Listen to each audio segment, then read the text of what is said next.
반갑습니다. 오늘은 디모데전서 2장 8절로 15절에 있는 내용의 말씀으로 은혜 받는 귀한 시간이 되기를 주의 이름으로 축원합니다. 아까 오늘 본문이 낭독이 됐는데요. 2장 1절에서부터 7절까지가 아니고 디모데전서 2장 8절에서 15절인데 말씀이 좀 잘못 봉독이 되어졌음을 말씀드립니다. 이 시간을 빌어서 제가 말씀드리는데, 지난주 설교에 본 동영상 설교를 제가 모니터링 해보니까 지금 우리가 가지고 있는 개정개혁 사판에 도구가 없다고 말씀을 드렸는데 도구가 있더라고요. 제가 다른 그 번역 성경을 보니까 거기에는 도구가 빠지고 중보가 들어있더라고요. 그래서 제가 아마 착각을 했는 모양인데 도구가 빠졌다는 것이 아니고 도구가 들어있다, 이렇게 정정합니다. 그리고 지난번에 후미에 보면 교회를 가지고 있지 않는 교수들에 대한 것, 그것을 이제 교회를 가지고 있는 것으로 표현이 됐더라고요. 그것도 좀 표현이 적절하지 못했다, 그렇게 말씀드립니다. 그러니까 제가 주의하고자 하는 것은 목회를 그만둔 사람들, 목회를 안 하고 있는 사람들, 그리고 교회가 없는 강연자들, 교수들, 이런 사람들의 강연 같은 것을 좀 조심해야 된다. 그러니까 우리가 예배 시간에 드리는 것은 설교입니다. 근데 예배 시간 밖에 드리는 것은 일종의 강연이라고 생각하시면 됩니다.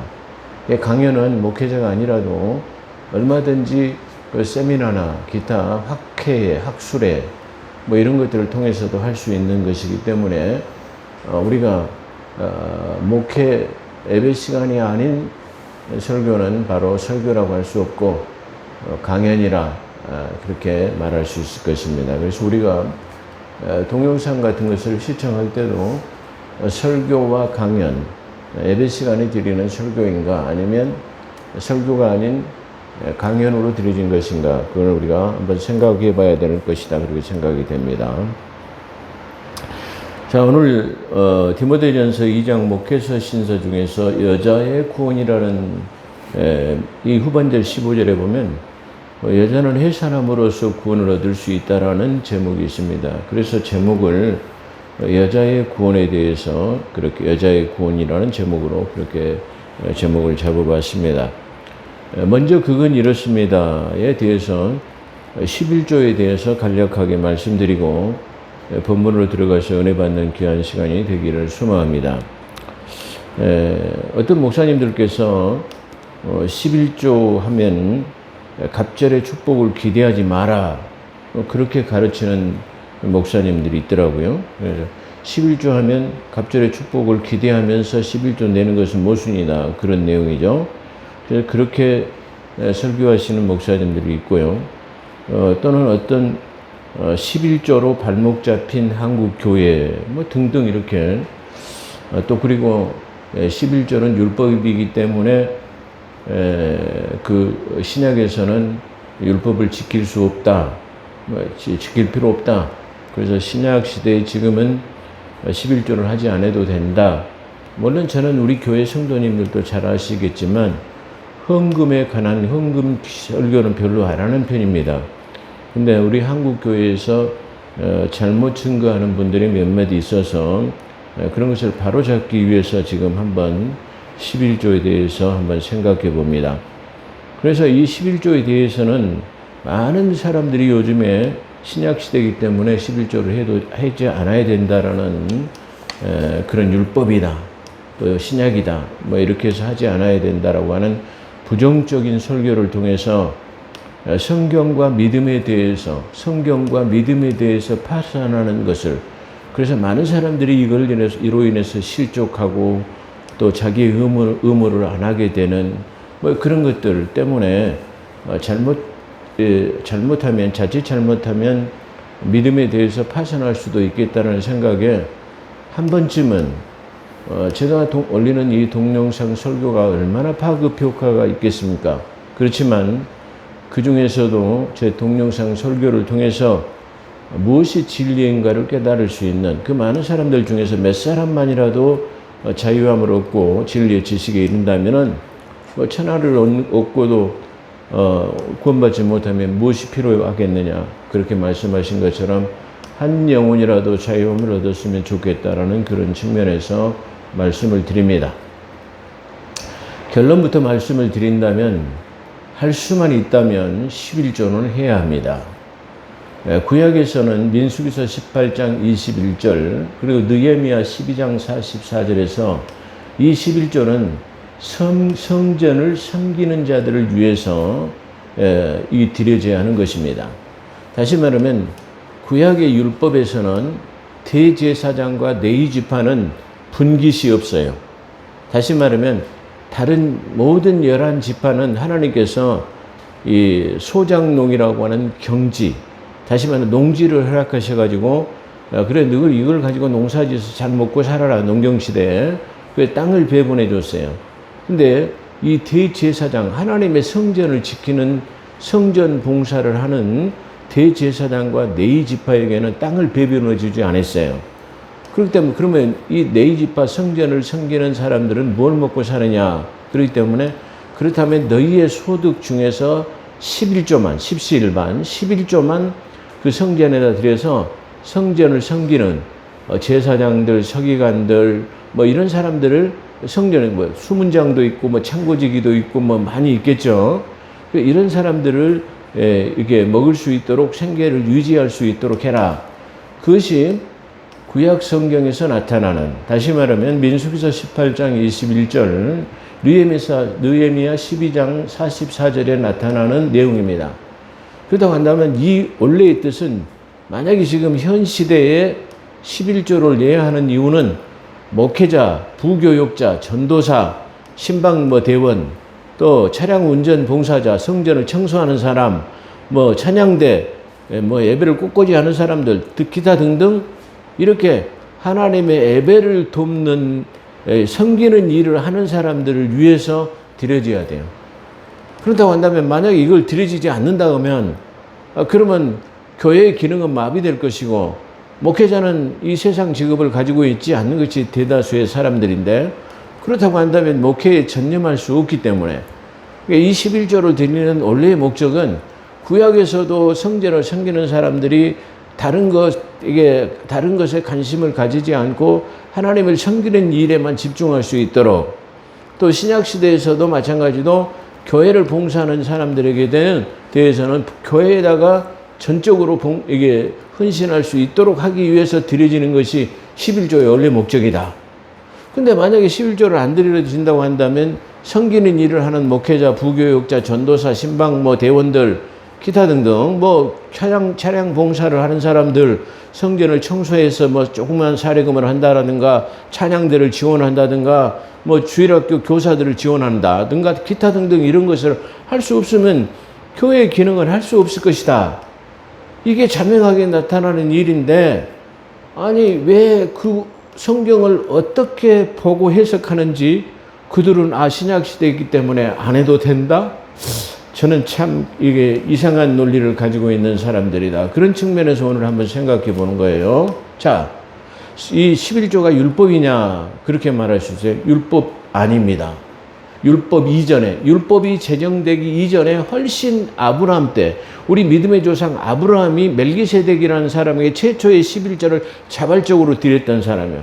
그 다음에 이 율법이 제정되기 이전에 야곱도 이삭도 다 모든 믿음의 선지들이, 다시 말하면 저 모세가 광야에서 시내산에서 율법을 수여받기 이전에도 이 율법 하에서도 율법 이전에서도 드렸고, 다시 말하면 오늘날 이 신약 시대에서도 다시 말하면 헌금이라고 하는 연보라고 하는 것에 대해서 연보, 이 신약 시대에서 나타나는 연보는 우리가 교회에 가서 드려지는 모든 헌금을 연보로 표현하고 있습니다.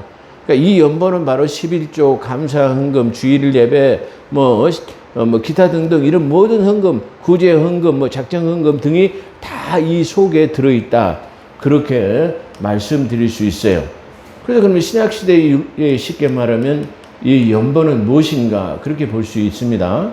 근데 이렇게 이 11조는 율법 이전에도 율법이 제정되기 전에 아브라함이 이삭과 야곱에게 드렸던 것이고, 이 11조의 원래 11조의 의무는 뭐냐 그러면은 레위기서 27장 30절에 보면은 땅에서 나는 것, 소득에서 얻어지는 모든 것, 땅에서 나아지는 소출의 11조 10분의 1은 하나님 것이기 때문이다. 그렇게 말했어요.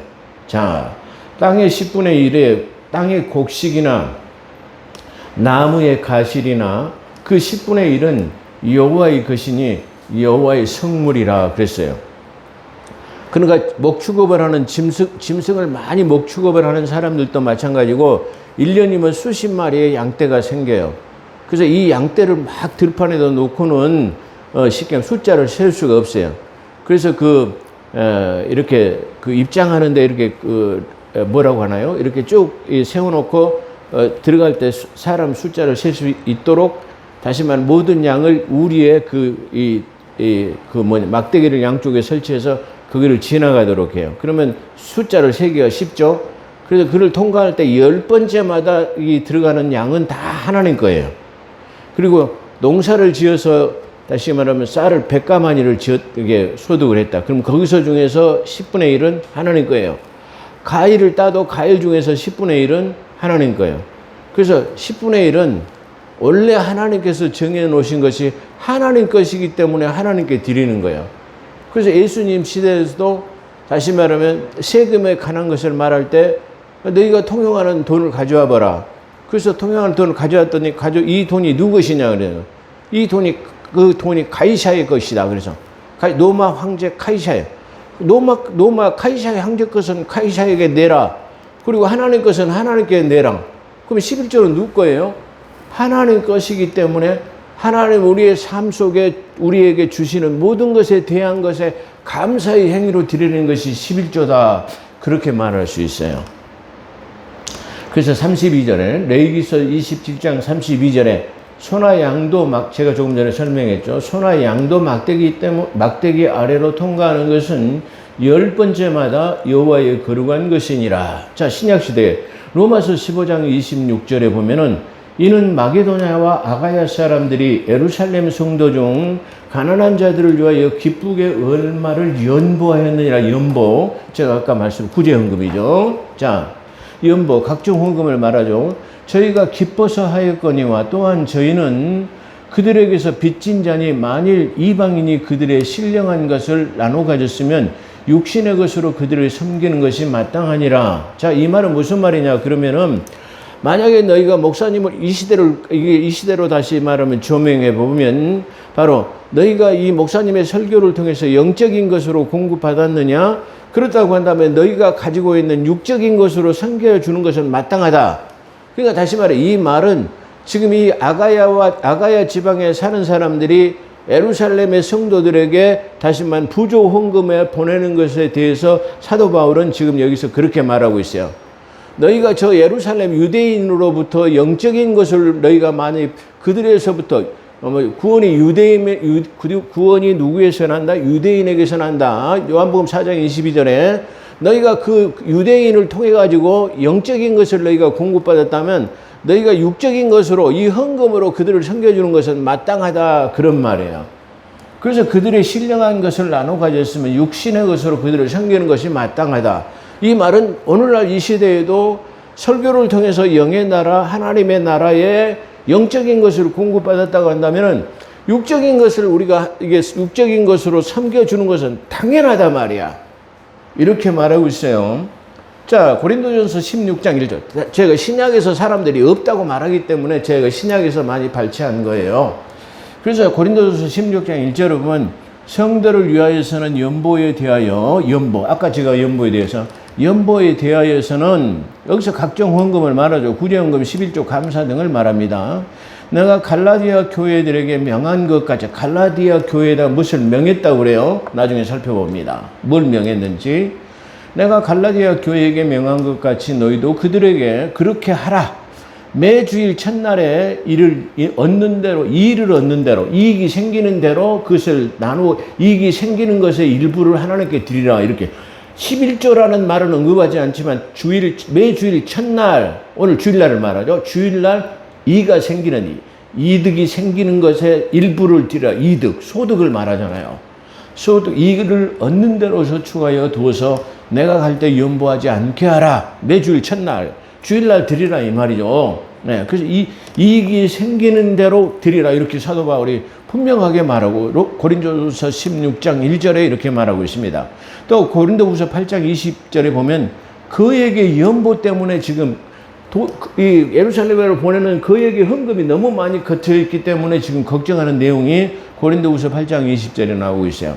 또 사도행전 11장 30절에 보면은 글라우디오 때 큰 흉년이 들었는데 이 안디옥의 교회에서 안디옥 교회 비옥한 목토지를 비옥한 땅을 가지고 있는 부요한 교회가 안디옥 교회로 나타나죠. 이 안디옥에서 이 엄청난 돈을 걷어가지고 지금 헌금을 했어요. 그래서 지금 그것을 지금 사도행전 11장 30절에서는 말하고 있고요. 또 고린도전서 16장 1절에 보면 갈라디아 교회에 명한 것이 무엇인가 우리가 한번 살펴보면은 갈라디아서 6장 6절에 이 앞에도 잠깐 제가 언급한 적이 있어요. 가르침을 받는 자는 말씀을 가르치는 자와 모든 좋은 일에 함께하라. 갈라디아에서 명한 것은 이렇게 모든 헌금이 어디로 쓰여져야 되느냐 그러면 하나님의 말씀을 가르치는 자들에게 이게 좋은 것으로 사용되어져야 한다라는 것을 그걸 갈라디아 교회에다 뭘로 해서 명령으로 했어요. 이렇게 자명하게 이게 쉽게 말하면 11조 유형대에서 설명하고 있는데 신약에서 11조를 언급한 적이 없다?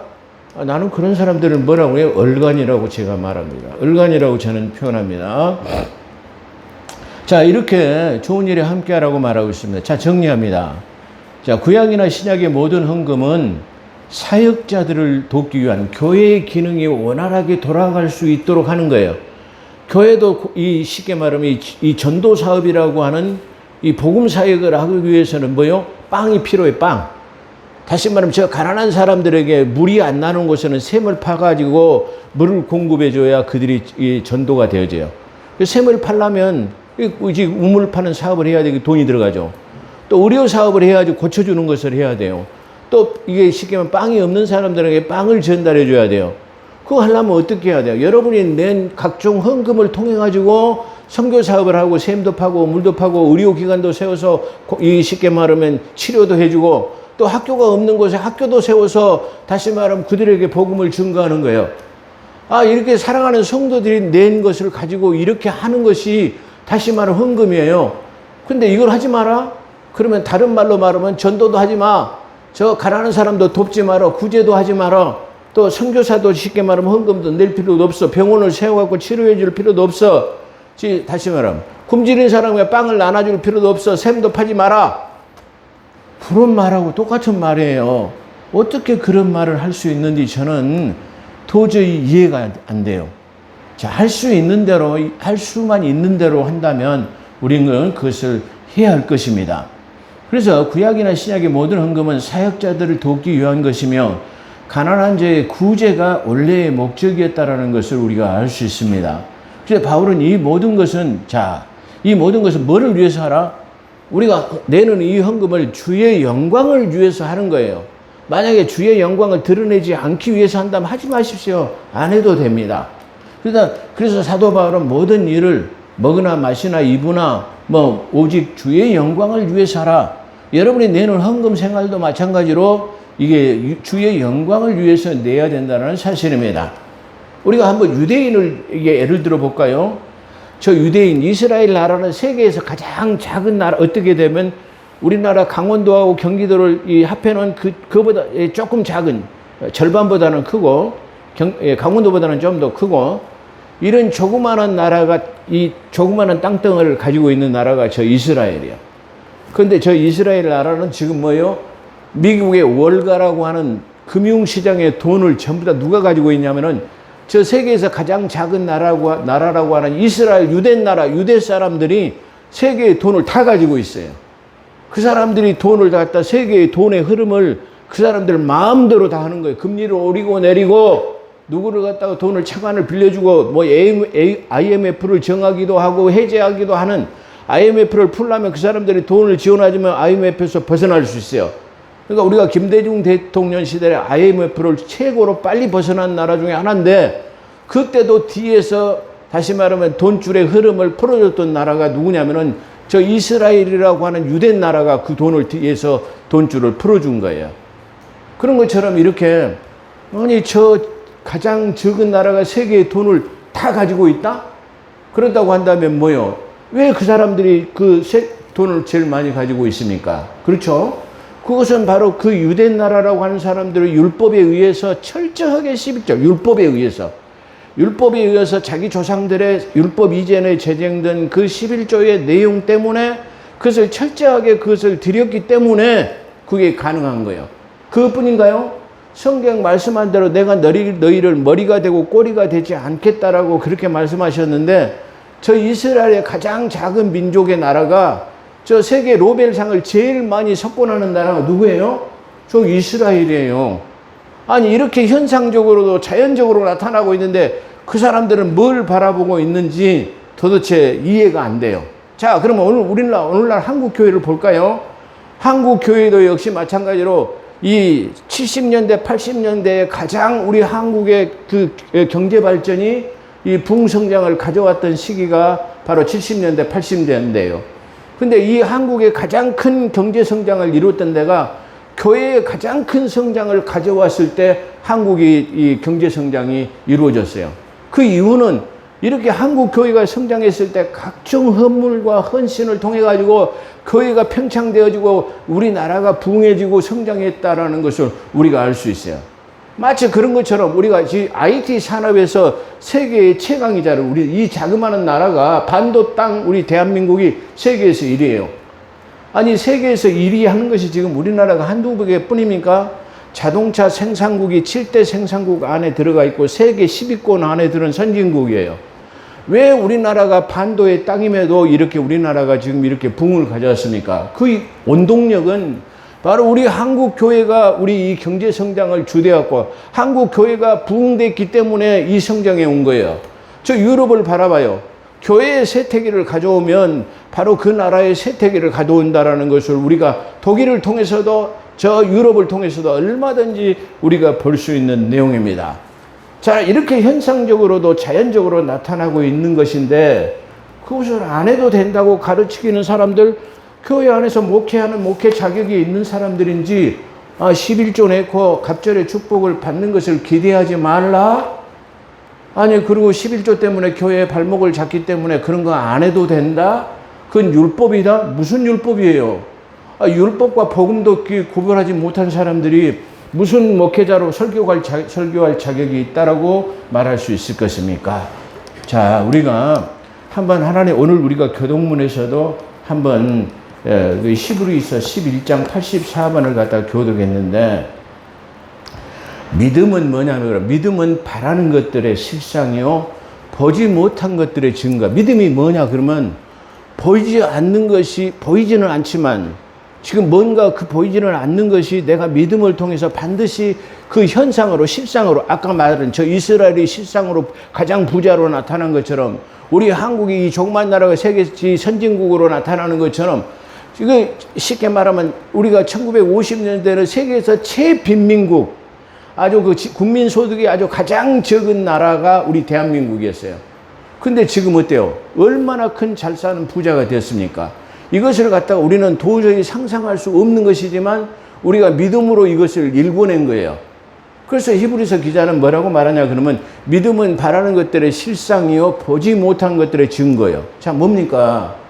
우리가 믿음이라는 것은 내가 보지는 않았지만 내가 믿음을 가지고 하나님 앞에 나아가면 하나님께서 반드시 치유해질 것이라고 하는 그 믿음을 가지고 하나님 앞에 나와서 과학적으로는 해결할 수 없는, 다시 말하면 과학적으로는 문제를 갖다 치유받을 수 없는 것들도 믿음으로 교회 안에서 얼마든지 예수 그리스도 안에서 치유받는 사람을 우리는 얼마든지 볼 수 있습니다.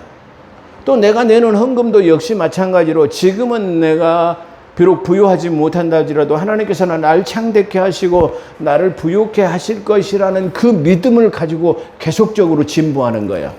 그래서 결국은 그것이 내게 성취되는 것이 바로 뭐예요? 믿음이에요. 그 믿음이라는 것은 체험을 통해서 더 쉽게 말하면 창대케 되어지는 거예요.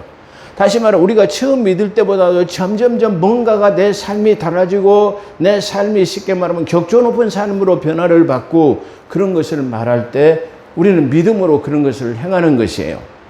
자, 오늘날 제가 정의합니다. 많은 사람들이 자기가 믿음으로 자기가 할 수 없으면 안 해도 되는 것입니다. 그렇지만 모든 것을 주의 영광을 위해서 하는 것이라고 생각하고 또 반드시 믿음은 바라는 것들의 실상이요 보이지 않는 것들이 나의 현상적으로 내게 나타날 수 있다라는 그 믿음을 가지고 하나님 앞에 나아간다는 사실을 우리는 기억해야 할 것입니다.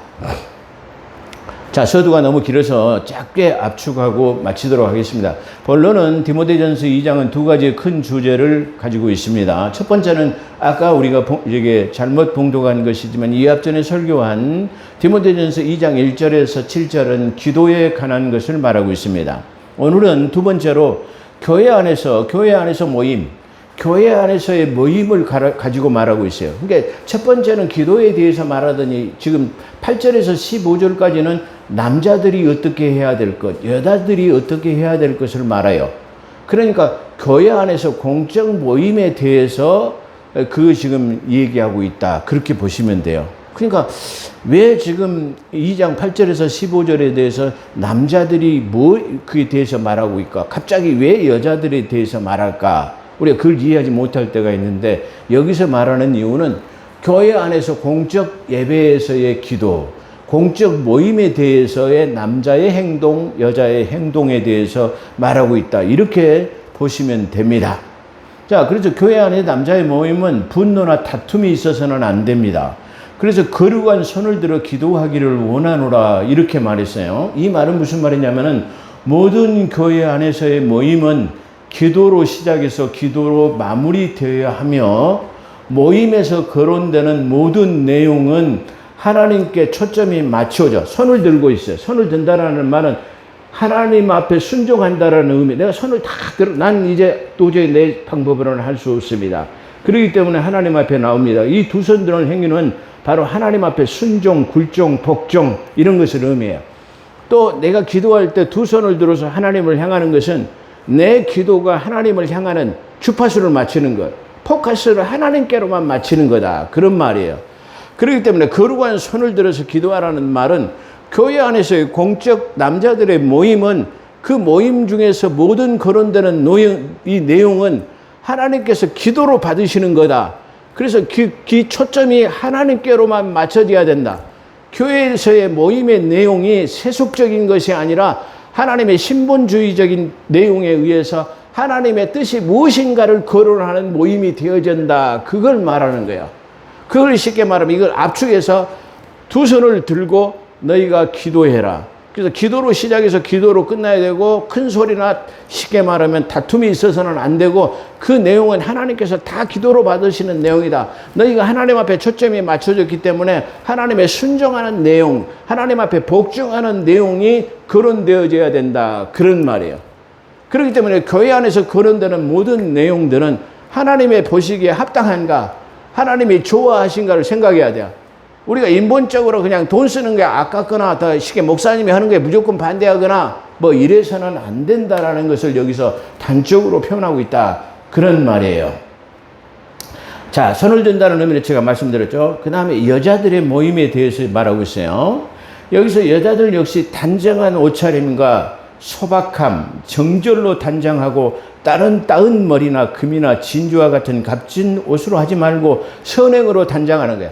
그러니까 여자들이 모임에서 막 옷 잘 입은 거 자랑하고 그냥 모임한다고 하면 머리 파마하고 막 고데기를 해갖고 막 쉽게 말하면 뭐 합니까? 뭐 웨이브를 줘가지고 막 이렇게 막 좋은 옷을 입고 이렇게 막 하고 금 단장하고 막 이렇게 하는 것이 아니라 그렇게 단장할 선행으로 좋은 것으로 단장하는 그런 정숙함이 필요하다 그런 말이에요.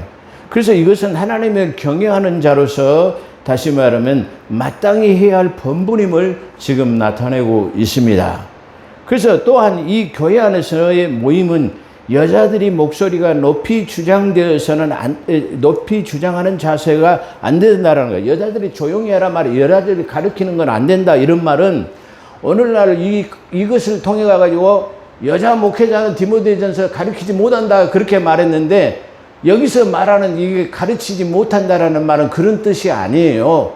교회 안에서 공적 모임에서 여자들이 나서서 주장해가지고 남자들을 이겨먹으려고 가르치려고 하는 그런 자세를 말하는 거예요.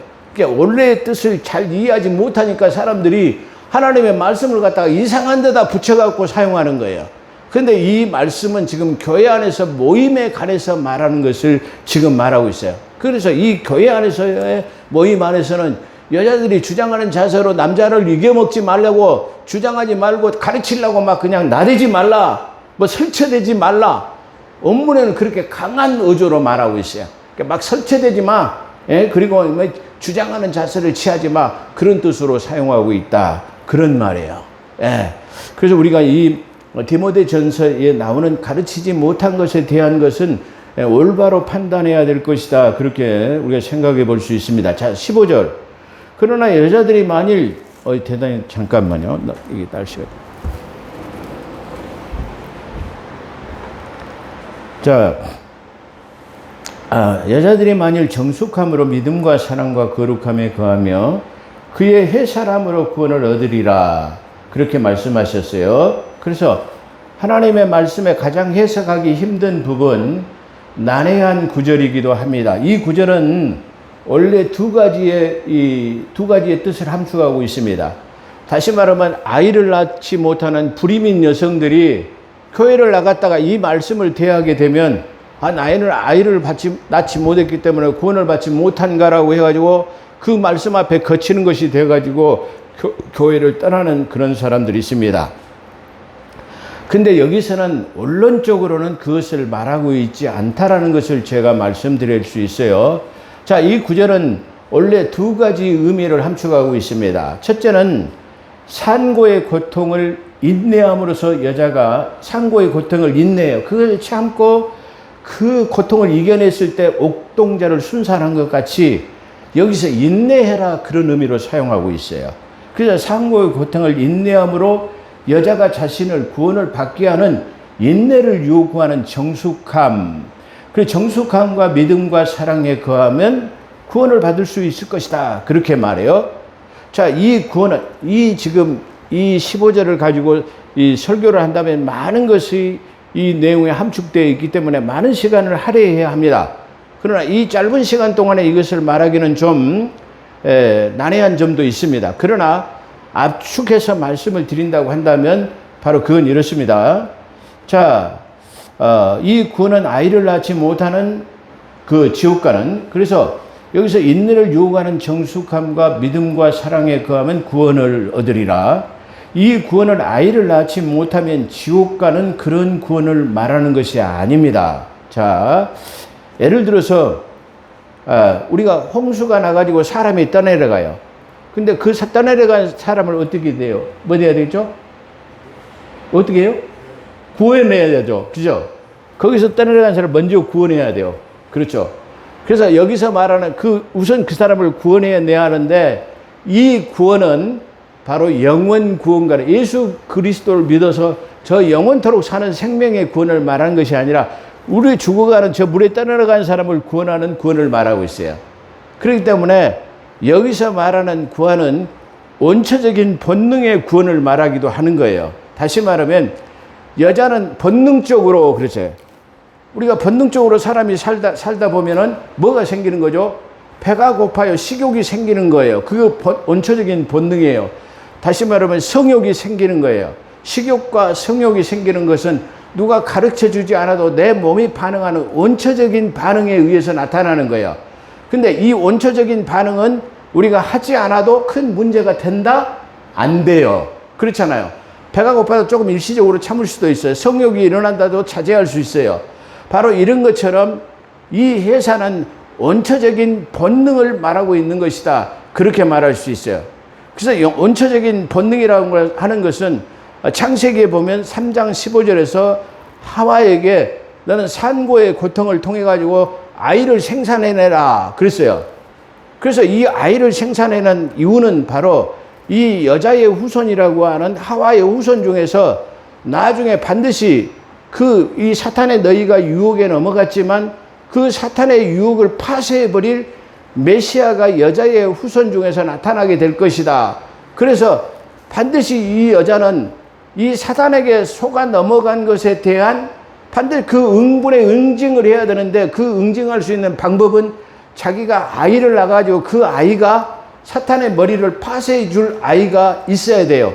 그래서 본능적으로는 여자들은 자기도 모르게 저 유전인자를 통해 가지고 계속 아이를 낳으려고 하는 본능이 누구에게 있다? 아이에게 있는 거예요. 자, 여자들이 아이를 순산했을 때의 고통을 말한다면 아주 얼마나 많은 고통을 겪어야 된다고 그래요. 근데 아이를, 그 나온 사람, 아예 다시는 아이를 안 낳는다고 생각했는데도 또 낳는다고 그래요. 왜 그러냐면 그 고통보다도 순산해가지고 옥동자를 안았을 때의 기쁨이 그 해산의 고통보다 더 크기 때문에 그걸 잊어버린다고 해요.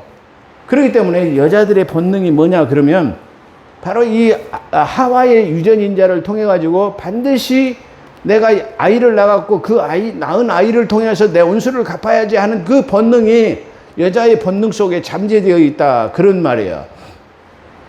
그래서 이 여자들은 아이를 낳는 것이 본능이고, 또 사단은 저 여자들이 낳는 아이가 반드시 우리를 갖다가 이 멸하러 올 메시아가 저 여자의 후손 중에서 나타날 것이라는 것을 사단이 알아요. 그렇기 때문에 사단이 노리는 것은 뭐죠? 바로 항상 여자들이 낳는 아이에 관심을 가지고 있어요. 자, 그러니까 보세요. 바로 모세 시대에도 2살 밑으로 모든 아이는 다 죽였잖아요. 그 2살 아이 중에서 누가 메시아가 나타날지 모르기 때문에. 또 예수님 시대에도 예수님 탄생했을 때 모든 이게 태어난 아이들을 갖다가 싹 다 잡아 죽였어요. 그건 바로 사탄의 계략에 의해서 다시 말하면 사단의 머리를 파쇄할 메시아가 나타나지 못할 것을 이게 암시하기 때문에 그래요. 그래, 본능적으로는 여자는 아이를 낳으려고 해서 왕의 뱀의 머리를 파쇄할 자를 순산하려고 하는 것이 본능. 또 뱀은 여자가 아이를 낳는 것에 만약에 지금 저 아이가, 여자가 임신을 했는데 저 아이가 태어나가지고 만약 우리의 머리를 파쇄하는 그 아이가 태어나면 어쩌죠? 그렇게 해가지고 항상 태어날 아기를 물려고 하는 그것이 본능이에요. 그래서 태어난 아이들 속에서는 많은 장애인으로 태어나는 이유는 바로 어떤 그런 측면도 있을 것이다. 그렇게 후천적인 결함도 많이 있을 것이지만 바로 그런 측면도 가지고 있다. 그렇게 말할 수 있는 것이에요. 그래서 여기서 해산에서 구원을 얻는다라는 말은 여자들은 해산의 고통을 가서 이겨내가지고 옥동자를 얻는 것처럼 여자의 본성으로서는 이렇게 인내하고 교회 안에서의 참아야 된다는 것을 의미로 말하고 있어요. 자, 두 번째로는 아까 말한 아담과 하와를 언급을 통해서 발견할 수 있는 것은 범죄한, 제가 조금 전에 분명히 설명을 분명히 말씀드렸어요. 범죄한 하와에게 생명 창조의 상고의 고통을 통한 생명 창조가 누구에게 맡겨졌냐면 하와에게 맡겨졌어요. 그래서 여자들은 본성으로 반드시 종족 보존과 메시아를 도래를 통해 가지고 자기가 가지고 있는 것이 뭐냐, 반드시 아이를 낳으려고 하는 본성이 있어요. 자, 그렇다고 한다면 내가 본성으로서 내가 불임이 돼 가지고 아이를 낳지 못했다, 그렇다 할지라도 영원 구원과는 관건이 없어. 본성으로는 내가 낳지 못했다 한지라도 후천적인 예수 그리스도가 나의 구주인 것을 믿으면 구원을 얻을 수 있어요.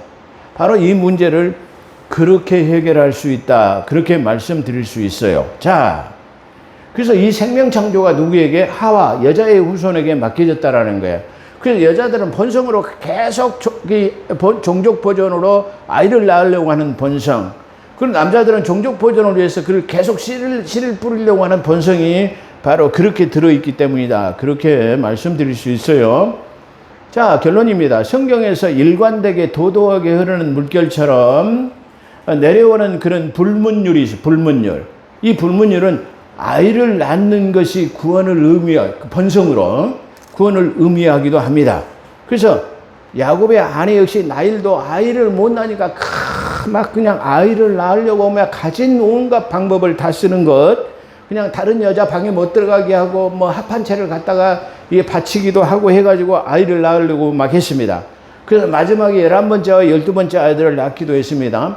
이렇게 아이 낳는 것에 목매다는 이유는 바로 그런 뜻에 들어있기 때문에, 본성이 있기 때문에 그렇다, 그렇게 말할 수 있어요. 그래서 야곱의 아내 라헬도 아이를 낳지 못해서 아주 안달을 했습니다.